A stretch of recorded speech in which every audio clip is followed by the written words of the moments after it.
Okay, let's see. In any case, I think we need more characters and teams like Remembrance Flagship.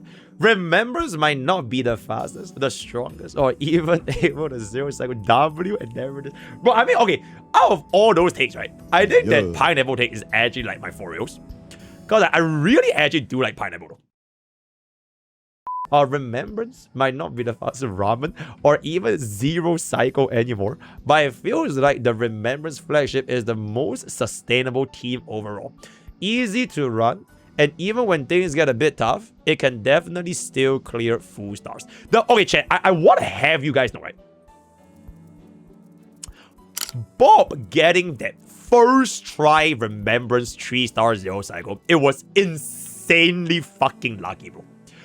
If under normal circumstances, you are struggling to clear 3-star anomaly for Pom Pom, if you're running like full ease of Remembrance, it's normal, right?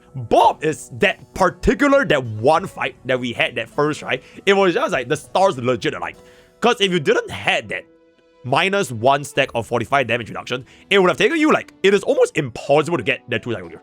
Because even with that perfect timing, we barely made that 2-cycle on our full 8 cost team, right? So, and they want to do it. Take Finon, for example. He is super strong and can clear the fastest, even faster than the Remembrance Flagship. But as we can see now, he really struggles against Pom Pom. So the point I'm trying to say is, we don't use super strong or super fast characters. We need teams that can stay sustainable against the meta. What do you think? By the way, if you start playing R99, I will forgive you for the free propaganda. And I will stop calling you Mr. Free. And I will call you Mr. Reverse 1999. Okay, Mr. No Da Cypher. This statement is inherently a fallacy. It doesn't exist. Right? It doesn't exist. There's no such thing as a team that is sustainable against the meta, because the meta is what wants to be soaked in a PvE based content. Because this exact statement, right? This exact statement was said for Super Break. This exact statement was said for Acheron.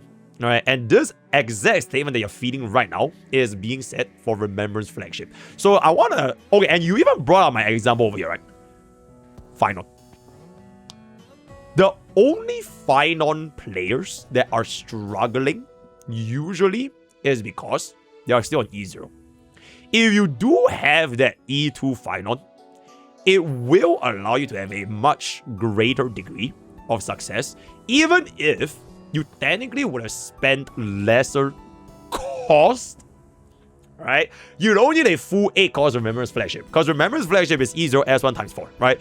You could just go ahead and spend like, I don't know, 5 costs, 6 costs for E2 S1 Finon, Saridra, Sunday, Bronya, Sparkle, which is free, King Ditchweed, like all those, it would still allow an E2 Finon to clear, right? So the bottom line is, it is more so having a unit that can last, not based on what the meta is going to be, but based on how their individual kits actually work like.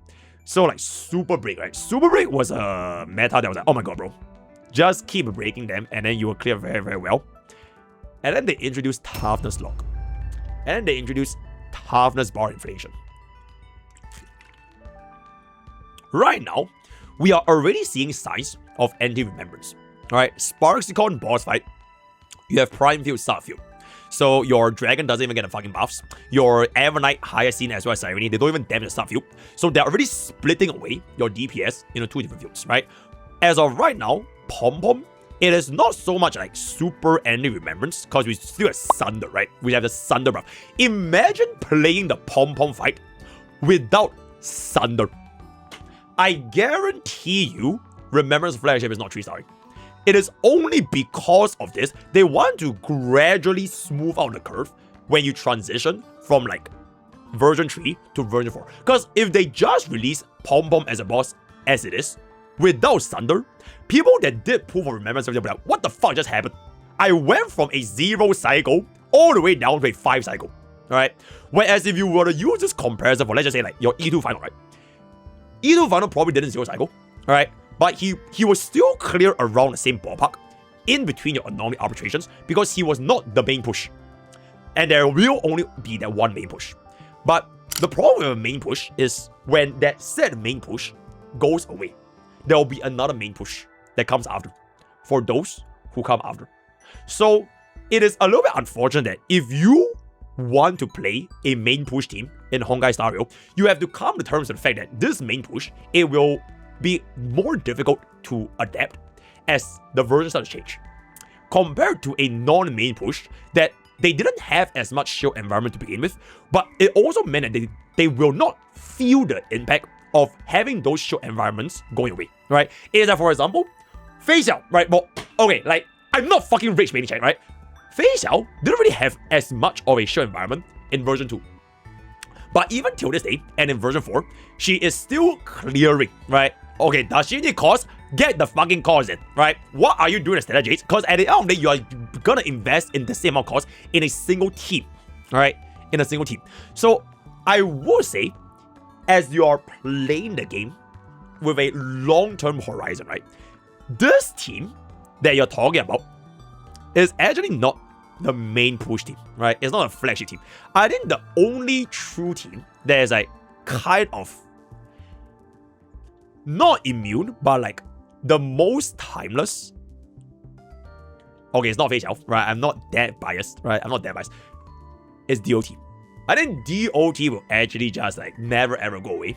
Just because, like, I also said it before, Nihility as a path, it is a very big stable in the lore.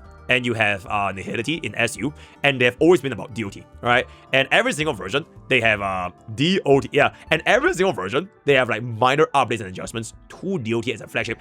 And Kafka, I think, if I'm not mistaken, is one of the most popular characters in the entire franchise. So the day where Kafka ceases to be is a day where, oh my god, people are gonna be really upset. So if you're thinking about one team that I would say like it will transcend time and space, it is like HSR10. I don't even know if Super is gonna be there. I don't know if Remember is gonna be there. I don't know if Elation is gonna be there.